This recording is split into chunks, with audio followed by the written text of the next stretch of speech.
For most people in our congregations, transition can kind of feel like the only constant, right? We're consistently adjusting our schedules, we're navigating conversations in our workplaces, we're greeting new neighbors, and we're seeing old ones move away. And so often we can feel less like we've arrived at a destination and more like we're consistently living in the space between. Uncertainty seems kind of like one of the few things in our lives that's actually dependable. Sometimes it can be easy to bail on or avoid that feeling of uncertainty by looking to theology to provide an out, a rigid view of clarity, or a polished answer that can help us escape the feeling of just helplessness at our unknowing. But good theology isn't an escape from uncertainty. It's a wrestling with how God's voice shows up in the space between. At its best, Wesleyan theology helps us hold together what other people often hold in tension. We're from a theological tradition that believes in restorative justice as well as inward renewal, in historic tradition and fresh innovation, in spiritual formation as well as social witness, in spirit-filled worship and spirit-commissioned work. So Wesleyan Church is not just in our theology, but also in the practices that we tend to hold to, are sort of uniquely suited to provide a space of connection with the Spirit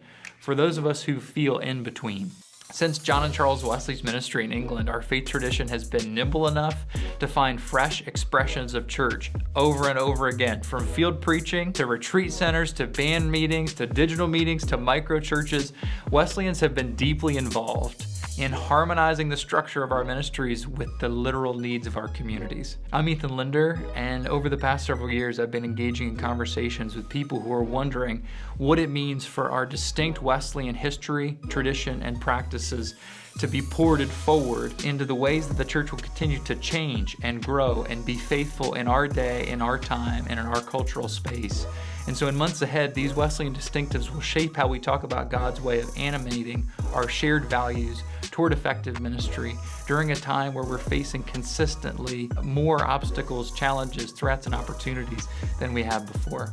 I look forward to sharing these conversations with you and to leaning into the ways in which the Wesleyan Church continues to have a hopeful vision of holiness in our time and place.